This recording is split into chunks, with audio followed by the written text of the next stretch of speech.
성경 보겠습니다. 하나님의 말씀은 이사야 53장 우리 7절 한 절 보겠습니다. 다 같이 한 목소리로 읽겠습니다. 그가 곤욕을 당하여 괴로울 때에도 그 입을 열지 아니하였으며 마치 도수장으로 끌려가는 어린 양과 털 깎는 자 앞에서 잠잠한 양같이 그의 입을 열지 아니하였도다. 아멘. 저와 여러분들은 고난주간의 가장 정점인 금요일 저녁에 모여서 살아계신 하나님을 예배하고 있습니다. 하나님께서 저와 여러분들에게 은혜를 주셔서 참으로 고난받으신 그리스도의 영광을 볼 수 있는 은혜가 있기를 소망합니다. 여러분, 오늘 본문은 너무 잘 아는 본문입니다. 특별히 5절, 6절은 우리가 다 외우고 있는 본문이죠. 여러분 한번 읽어볼까요? 그가 찔림은 우리의 허물 때문이요 그가 상함은 우리의 죄악 때문이라. 그가 징계를 받음으로 우리는 평화를 누리고 그가 채찍에 맞음으로 우리는 나음을 받았도다. 우리는 다 양 같아서 그릇 행하여 각기 제 길로 갔거늘 여호와께서는 우리 모두의 죄악을 그에게 담당시키셨도다. 그가 곤욕을 당하여 괴로울 때에도 그의 입을 열지 아니하였으며 마치 도주장으로 끌려가는 어린 양과 털 깎는 자 앞에 잠잠한 양같이 그의 입을 열지 아니하였도다. 아멘. 여러분 참 잘 아는 본문입니다. 주의 은혜로 성경을 읽는 독자들은 2000여 년 전에 이사야의 예언, 바로 이 고난받는 종의 이 그가 누구인지를 알고 있습니다. 그가 누구입니까? 그가 저와 여러분들이 그토록 사모하고 사랑하는 분 예수 그리스도, 그분이 바로 오늘 본문에서 고난받는 종의 주인입니다. 그래서 여러분, 우리는 예수 그리스도의 찔림은 저와 여러분들의 허물 때문이요 예수 그리스도께서 상처를 입고 상하신 것은 저와 여러분들의 그 악한 죄악 때문이요 예수 그리스도께서 징계를 받으심은 저와 여러분들에게 평화를 허락하기 위함이요 예수 그리스도께서 채찍에 맞으시고 찢기심은 저와 여러분들의 영적인 육적인 부분에 나음을 얻게 함이라고 우리는 이 본문을 잘 알고 있습니다.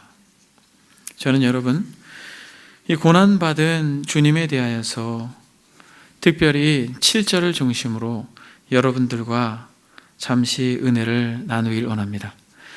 여러분 7절에 보게 되면 그가 곤욕을 당하여 괴로울 때에도 그의 입을 열지 아니하였으며 마치 도살장으로 끌려가는 어린 양과 털 깎는 자 앞에서 잠잠한 양같이 그의 입을 열지 아니하였다, 이렇게 말합니다. 여러분, 우리는 예수 그리스도께서 고문을 당하시고 굴욕을 받으실 때에 침묵하셨다라는 것을 성경의 기자를 통하여 우린 잘 알고 있습니다. 여러분, 오늘 본문에 보게 되면 표준 세번역은 이렇게 말합니다.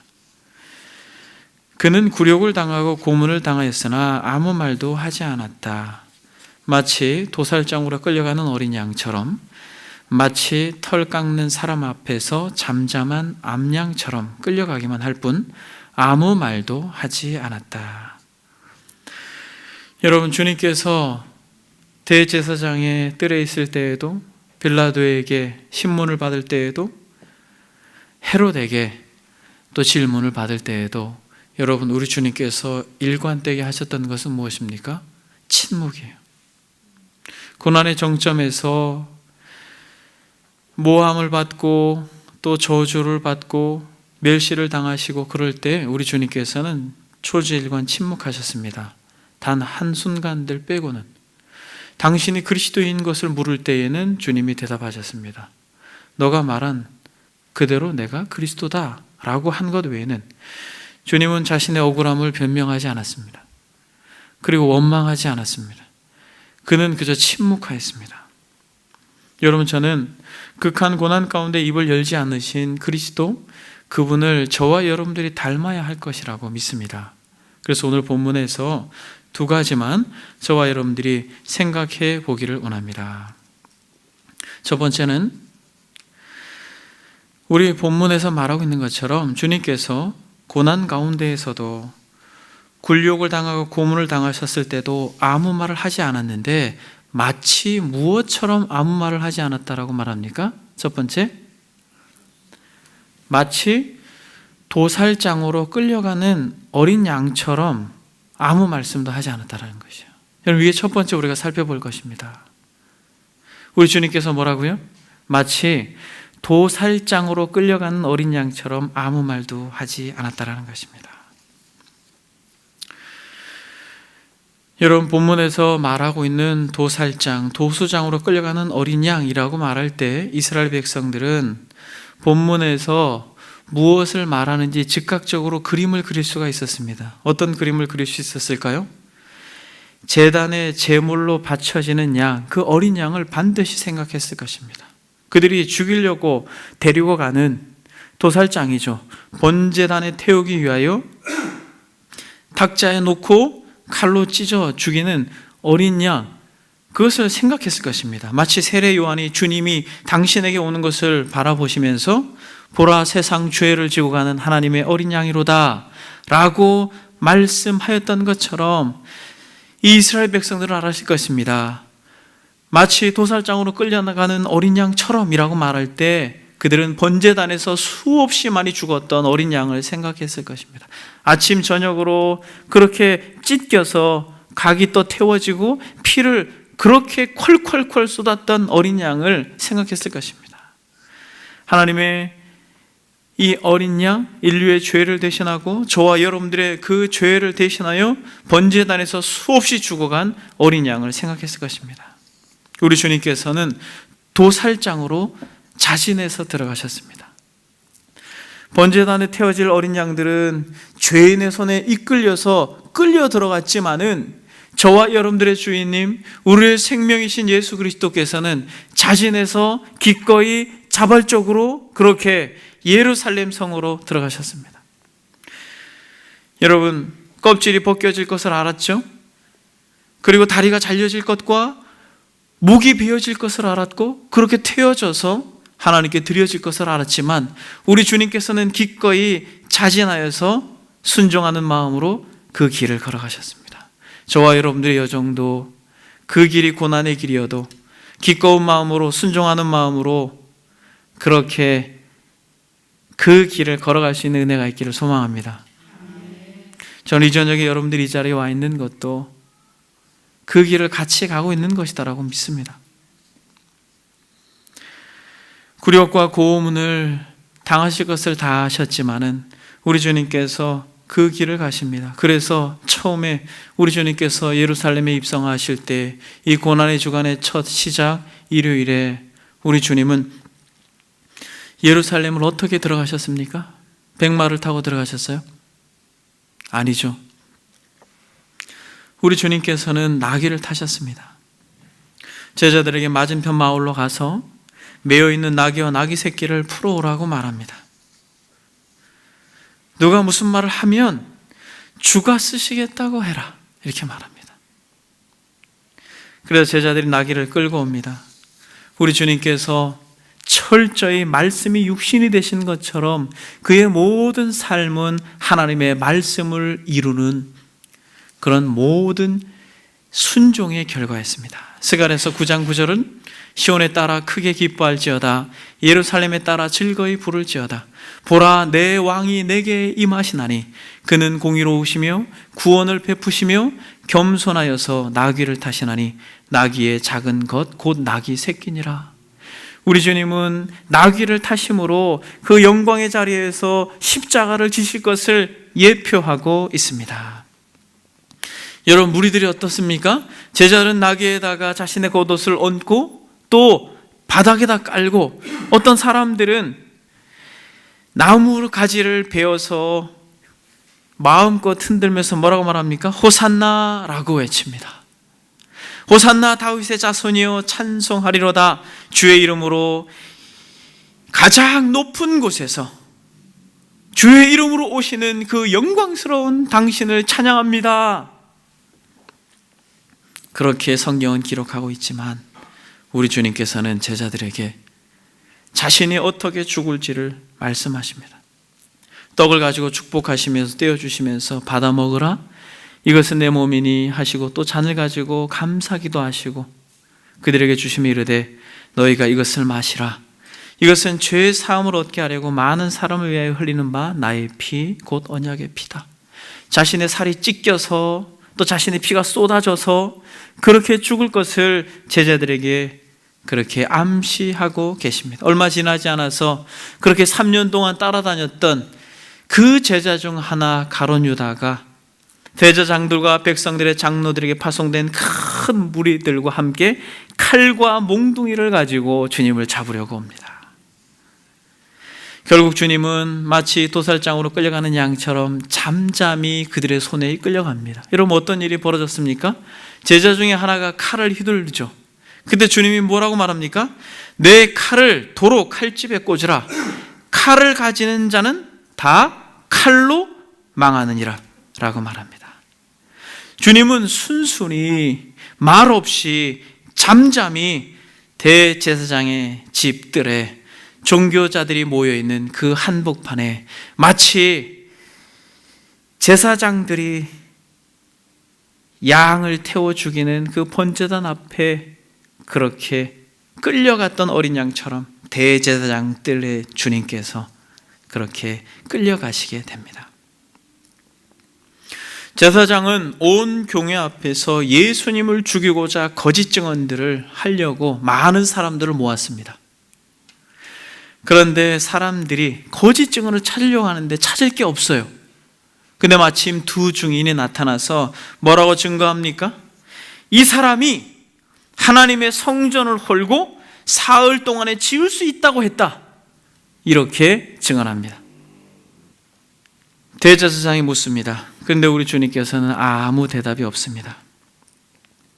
마태복음 26장에 보면 이렇게 말합니다. 대제사장이 일어서서 예수께 묻되 아무 대답도 없느냐? 이 사람이 너를 치는 증거가 어떠하냐? 하되 예수님께서 침묵하시거늘. 대제사장이 주님을 모함하고 있는 이 거짓 증거자들의 이 모함에 대하여 어떻게 생각하냐? 너 어떻게 생각해? 라고 묻습니다. 그러나 너를 치는 증거가 어떠하냐? 라고 말할 때 우리 주님 어떻게 한다고 말씀하십니까? 침묵한다고 말씀하십니다. 주님은 도살장으로 끌려가는 양처럼 아무 말도 하지 않습니다. 변명하지 않고 변호하지 않습니다. 무엇이 옳고 무엇이 그른지 말하지 않습니다. 그런데 이 침묵하고 있는 주님에게 이 대제사장이 또 묻습니다. 내가 하나님의 아들 그리스도인지 우리에게 말하라. 이 질문엔 우리 주님이 대답을 해요. 내가 하나님의 아들 그리스도냐? 주님께서 이렇게 말씀하십니다. 네, 내가 말하였느니라.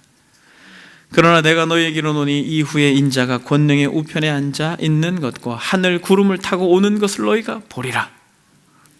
여러분, 이 말을 들은 대제사장이 어떻게 행동합니까? 옷을 찢어요. 대제사장이 옷을 찢어요. 더 이상 증인이 필요 없다. 이렇게 말하는 이 자는 사형에 해당하다. 이 말을 들은 주변의 사람들이 어떻게 합니까? 주님을 때리기 시작해요.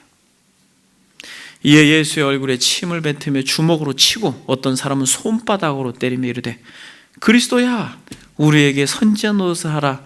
너를 친 자가 누구냐? 사형에 해당한다.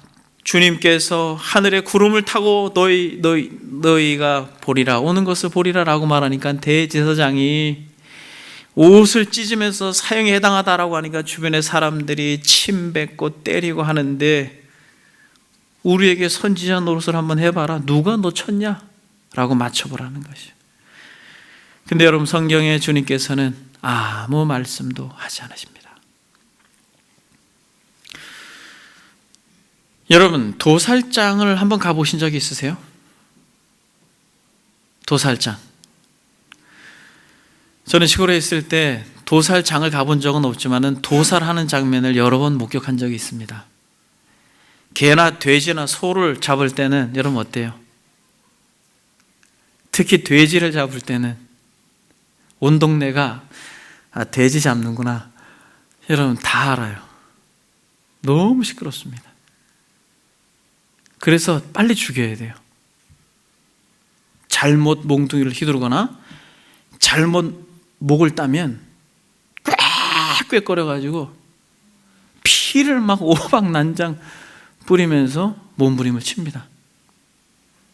개나 돼지나 소의 도살장은 너무 시끄럽습니다.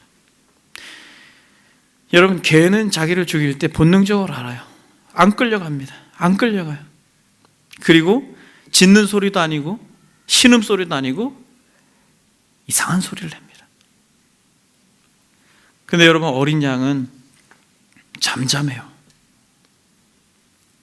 실제로 여러분, 번제를 드리는 장면을 보았습니다. 이 죄를 진 사람이 양을 데리고 와요. 1년 된 양, 무흠한 양을 데리고 와요. 데리고 오면 제사장이 양을 확인합니다. 이 양이 흠이 있는지 없는지 확인해요. 이것은 무엇을 상징합니까? 죄가 없으신 예수 그리스도를 예표하는 것이에요. 보면서 흠이 있는지 없는지를 확인합니다. 그리고 그것이 통과가 되면 대제사장은 손을 씻습니다. 그리고 탁자 위에다가 양을 눕혀요. 어린 양을 눕혀요. 여러분, 양을 눕히면 양이 누워 있어요. 이렇게. 마치 아브라함이 모리아 산에서 자신의 이삭을 죽이려고 했을 때 이삭이 잠잠히 있었던 것처럼 긴 칼을 가지고 누가 옵니까? 죄인이 와요. 그리고 대제사장들과 제사장들이 양을 잡고 있습니다. 그러면 그 긴 칼을 가지고 목에다가 깊숙이 찌릅니다. 그때 피가 주르르 흐르죠? 근데 그 칼을 가지고 도려내요, 목을. 그러면 피가 콸콸콸 쏟아지면서 순간 바닥에 피가 흥건하게 젖게 됩니다. 그리고 그때부터 이 제사장들은 뭘 하냐면 같이 이 양의 가죽을 벗겨요. 가죽을. 그리고 그 가죽을 먼저 대제사장에게 갖다 주고 그것을 번제단 위에다 던집니다.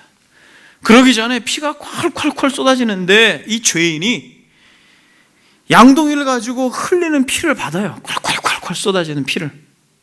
그거를 대제사장에게 갖다 줍니다.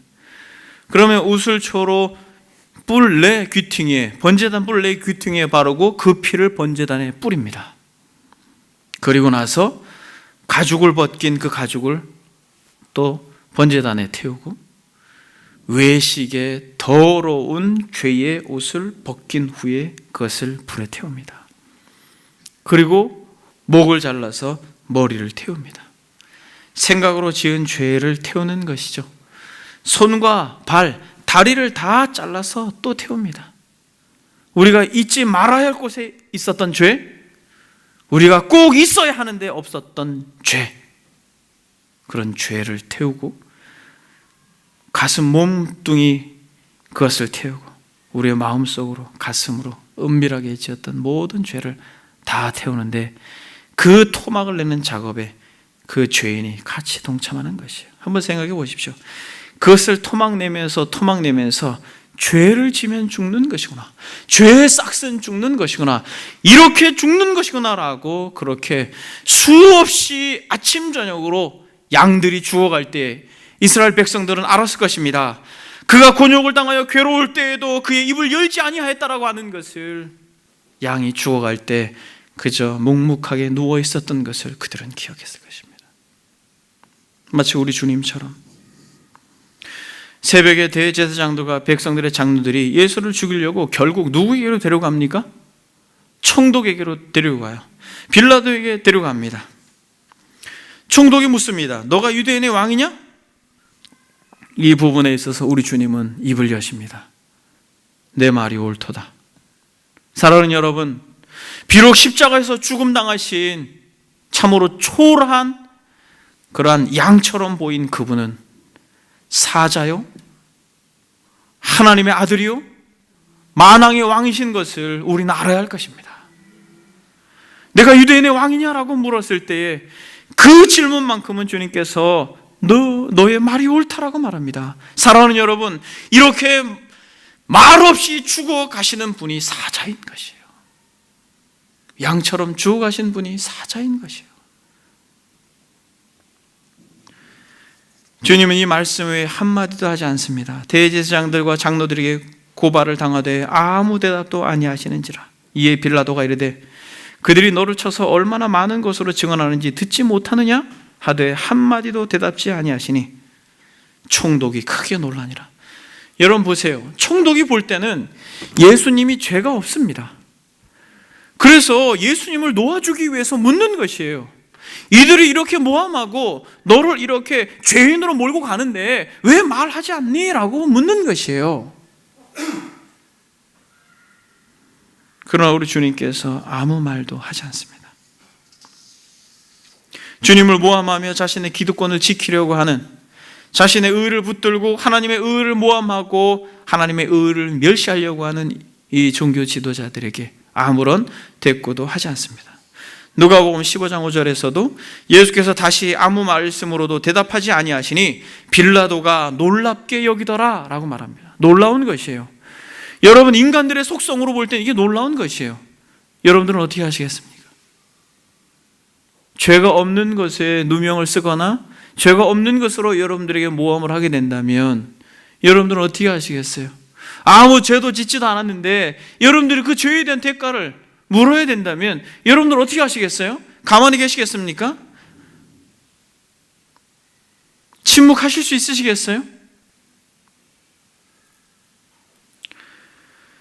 빌라도가 이 예수님이 갈릴리 사람인 줄 알고 분봉왕 헤롯에게 보냅니다.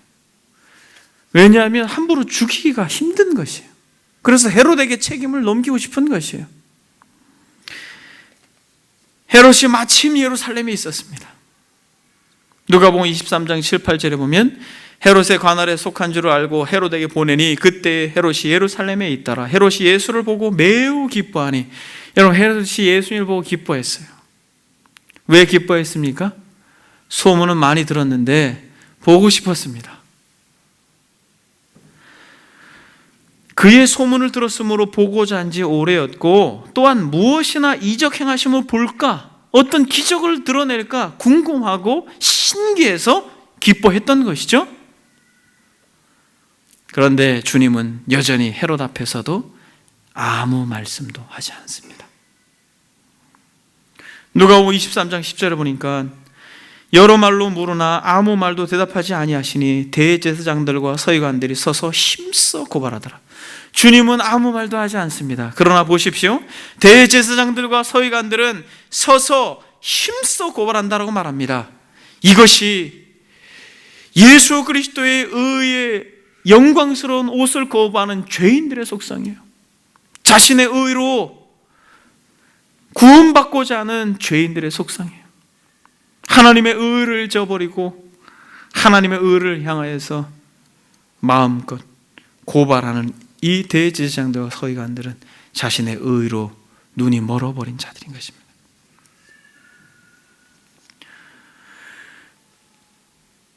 사랑하는 여러분, 우리 주님께서 아무 말씀도 하지 않으셨다.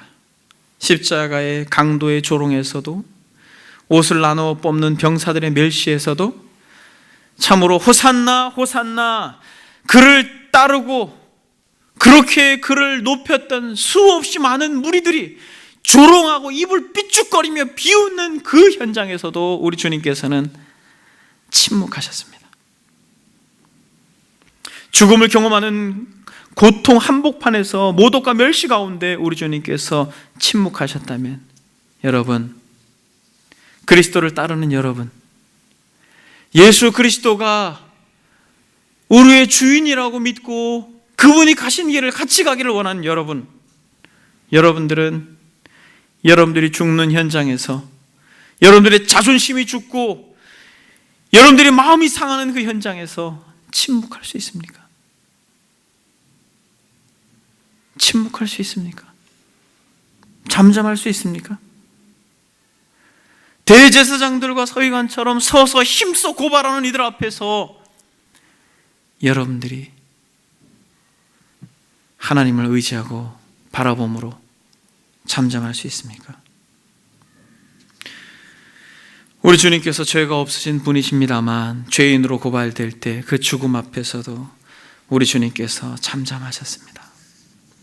그가 곤욕을 당하여 괴로울 때에도 그의 입을 열지 아니하였으며 마치 도살장으로 끌려가는 어린 양처럼 털 깎는 자 앞에서 잠잠한 양같이 그의 입을 열지 아니하였다라고 말씀하고 있습니다. 저와 여러분들이 주님을 닮는다 라고 생각할 때 여러분 다른 것이 아니에요. 잠잠할 수 있는 것입니다. 여러분 두 번째로, 여러분 마치 무엇과 같이 잠잠하다고 말하고 있습니까? 마치 어린 양, 마치 털 깎는 자 앞에 잠잠한 양같이 그의 입을 열지 아니하였다라고 말합니다. 첫 번째는 도살장으로 끌려가는 어린 양처럼 잠잠하였다라고 말하는데, 지금은 털 깎는 자 앞에서 잠잠한 양이라고 말합니다. 여러분 참 놀랍습니다. 도살하는 도살자가 무섭습니까? 털을 깎는 사람이 무섭습니까? 어려워요? 제가 어려운 질문을 했나요, 여러분?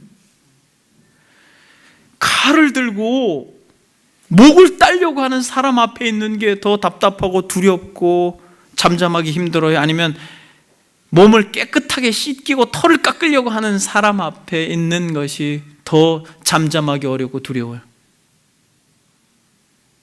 둘 다 어려워요. 여러분, 조금만 더 깊이 이 본문을 묵상해 보면 주님께서 도살하는 자의 앞에서도 잠잠하였으니, 사랑하는 여러분, 우리는 털 깎는 자 앞에서 잠잠해야 할 것입니다 라고 말하는 권면이 이 안에 담겨 있는 것이에요.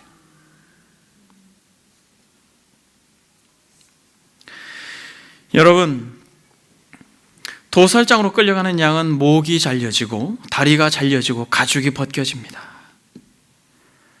그런 현장에서도 우리 주님께서 잠잠하였죠.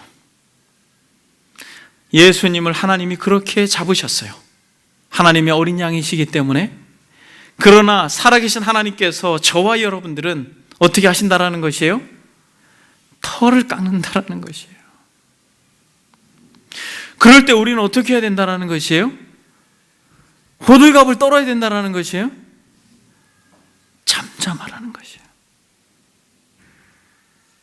예수 그리스도께서 십자가의 죽으심으로 전 인류를 구원하였던 것처럼 저와 여러분들의 털이 깎일 때에, 저와 여러분들의 더러운 털이 씻길 때에 하나님의 영광이 드러날 줄 믿습니다. 여러분, 이 털 깎는 사람 앞에 잠잠한 양은 생명을 누리는 것이에요. 여러분, 양의 털을 깎는 시기가 언제입니까? 겨울에 깎겠어요? 봄에 깎겠어요? 여러분, 겨울에 깎으면 양이 어떻게 되겠습니까? 춥겠죠? 여러분, 겨울에 옷을 다 벗겨버리면 어때요? 춥죠? 그래서 양은 주로 봄에 털을 깎는 것이에요.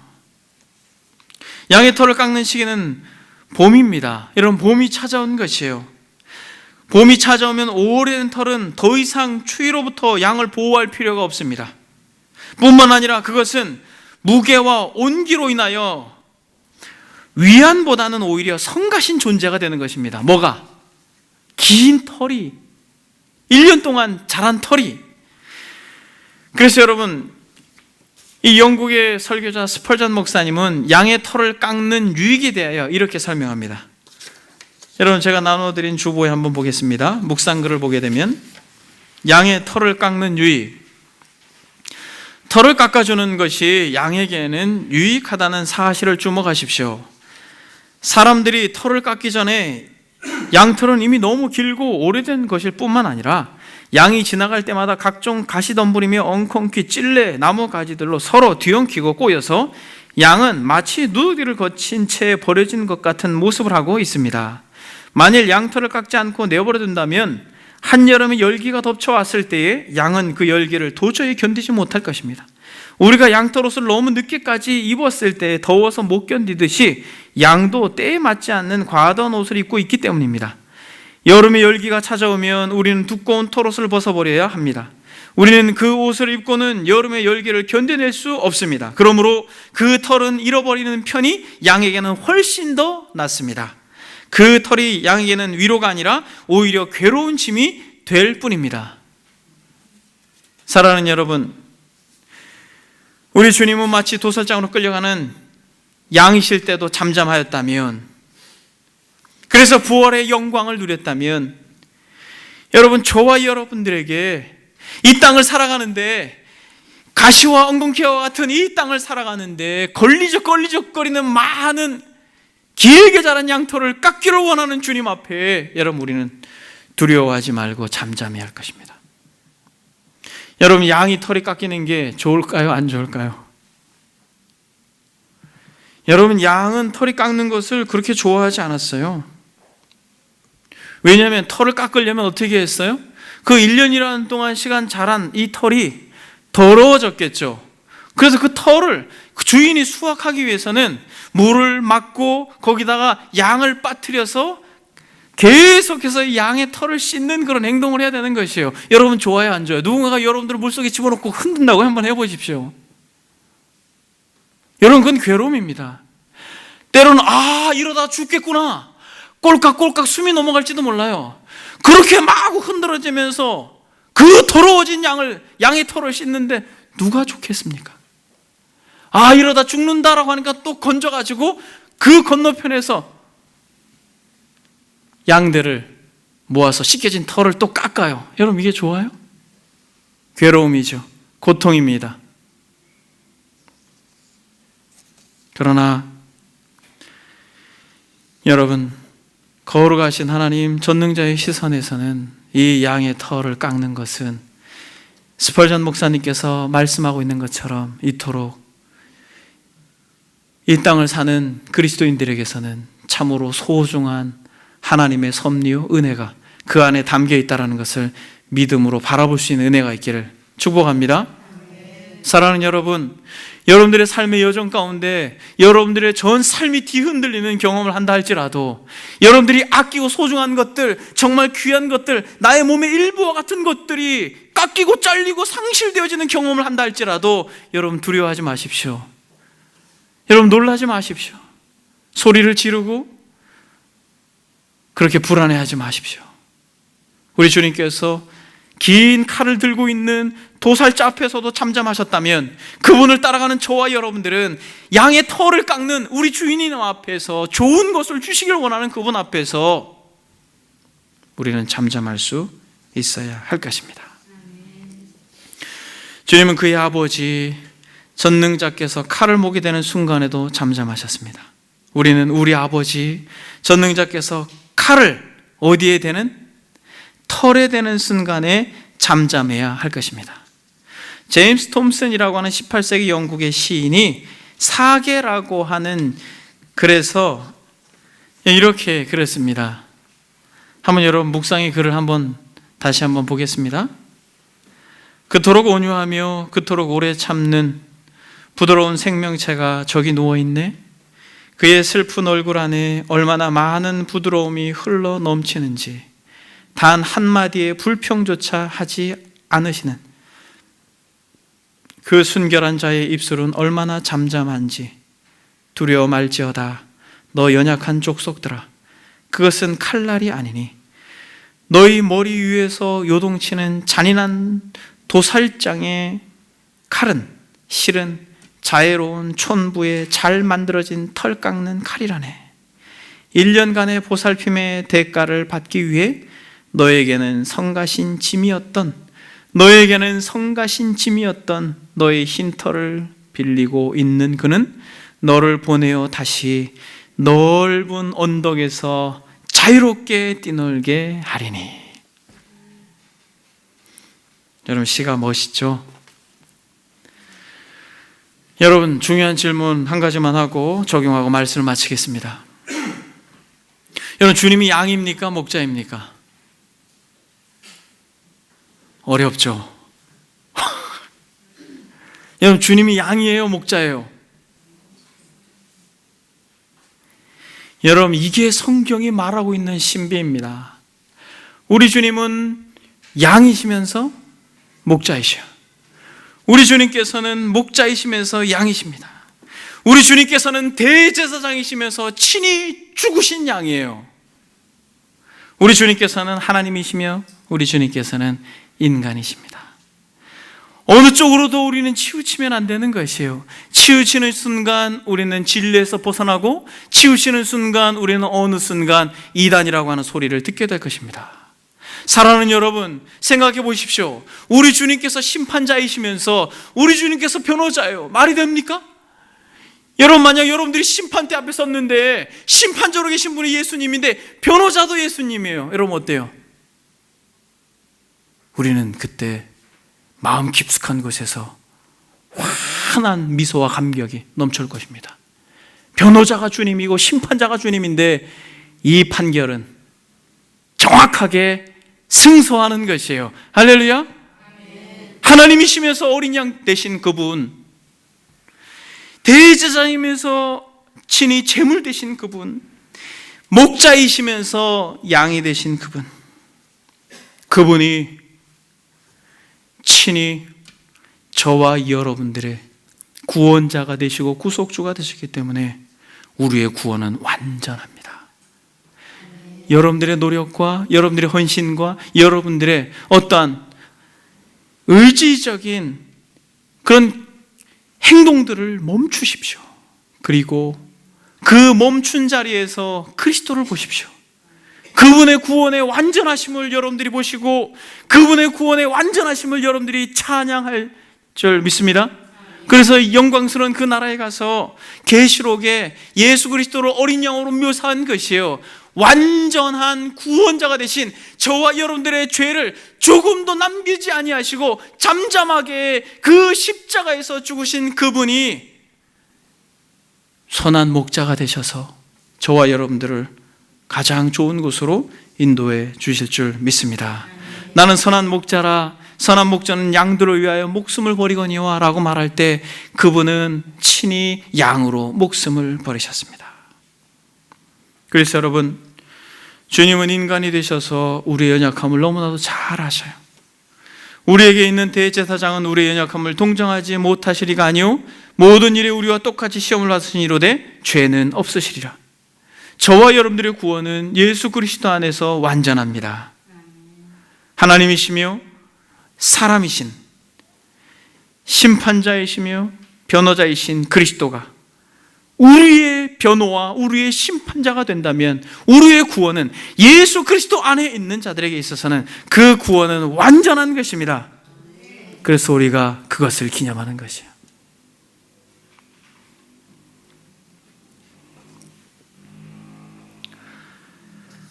한 가지만 적용하고 말씀을 마치겠습니다. 본문에서 어린 양으로 비유된 이유를 우리가 한번 생각해 봅시다. 우리 주님께서 어린 양으로 비유된 이 사건 속에서 잠잠했다라고 말씀을 하고 있는데, 여러분, 저와 여러분들은 어떻습니까? 저와 여러분들이 양인지 소인지, 저와 여러분들이 양인지 개인지, 저와 여러분들이 양인지 돼지인지 어디서 알 수 있어요? 죽을 때 알 수 있는 것입니다. 여러분, 지금 이 적용을 여러분들이 마음속에 간직하시길 바랍니다. 여러분들이 자존심이 죽을 때 드러나는 것이에요. 목숨이 끊기기 전에 여러분들이 이 땅을 살아가면서도 여러분들의 직장에서, 여러분들의 가정에서, 여러분들의 삶의 한복판에서 교회 교우들과 여러분들의 자존심이 구겨지고 여러분들의 이미지가 실추되고 여러분들의 털이 깎일 때, 여러분들이 가지고 있는 어떤 것들이 상실되고 손해를 볼 때, 그때 우리가 양인지 개인지, 양인지 돼지인지 드러난다라는 것이에요. 우리 주변의 사람들이 그걸 정확히 보는 것입니다. 잠잠하면 뭐예요? 양이고, 꽥꽥거리면 돼지고, 잠잠하면 양이고, 킁킁거리면 개인 것이에요. 여러분, 이것이 가벼운 게 아닙니다, 여러분. 왜냐하면 우리의 지금 현재의 삶에서의 죽음이 진짜 우리의 숨이 멈춰지는 순간에 그대로 적용되어질 거기 때문에 그렇습니다. 마지막 날, 우리의 숨이 멈춰지는 그날, 마치 털이 다 깎인 양처럼 이 세상에 난 가시와 엉겅퀴와 같은 수많은 것들에 걸리적거리지 아니하고 기쁨으로 그의 나라에서 주의 품에 안기기를 원한다면 우리는 죽는 법을 배워야 할 것입니다. 지금 여러분들이 살아가는 삶의 현장에서 한번 보십시오. 여러분들이 무언가 죽어야 할 그때에 내가 어떻게 반응하는가? 양처럼 반응하는가? 개나 돼지처럼 반응하는가? 그 분명한 기로에서 여러분들을 성찰할 수 있기를 바랍니다. 저도 그렇고 여러분들도 그렇고 그가 곤욕을 당하여 괴로울 때에도 그의 입을 열지 아니하였으며 마치 도살장으로 끌려가는 어린 양과 털 깎는 자 앞에서 잠잠한 양같이 그의 입을 열지 아니하였다라고 말하는 것처럼 도살하는 자 앞에서도 잠잠하셨다면 우리는 우리의 털이 깎이는 그 순간에 잠잠할 수 있는 법을 배워야 된다는 것이. 여러분, 계시록에 예수님을 어린 양으로만 묘사합니다. 성경은 이렇게 말합니다. 이 사람들은 여자와 더불어 더럽히지 아니하고 순결한 자라. 어린 양이 어디로 인도하는지 따라가는 자며 사람 가운데서 속량함을 받아 처음 익은 열매로 하나님과 어린 양에게 속한 자들이니 그 입에 거짓말이 없고 흠이 없는 자들이라. 무슨 말이에요? 누가 영원한 하나님의 나라의 14만 4천으로 머뭅니까? 어린 양과 함께 가는 자들이에요. 주님이 털을 깎으려고 할 때에 침묵하는 자들이에요. 주님이 몸을 잡고 흔들 때에 그 털이 씻길 때에 잠잠하는 자들이에요.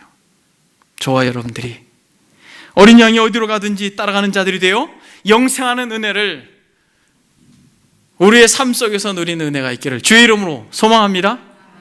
기도하겠습니다. 여러분, 이 시간 기도하겠습니다. 주님, 우리가 양이길 원합니다. 우리가 양이길 원합니다. 주님, 도와주십시오.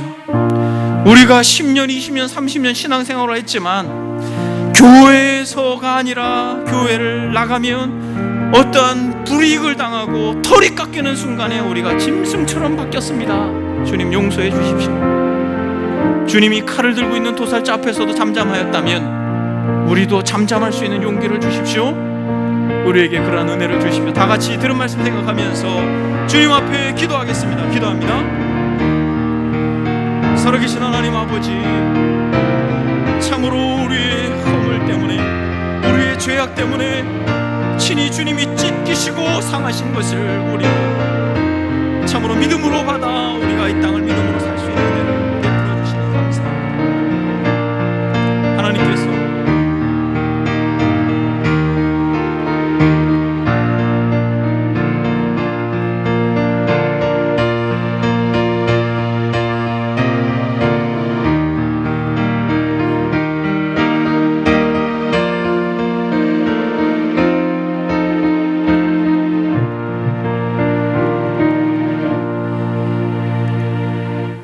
하나님 감사합니다.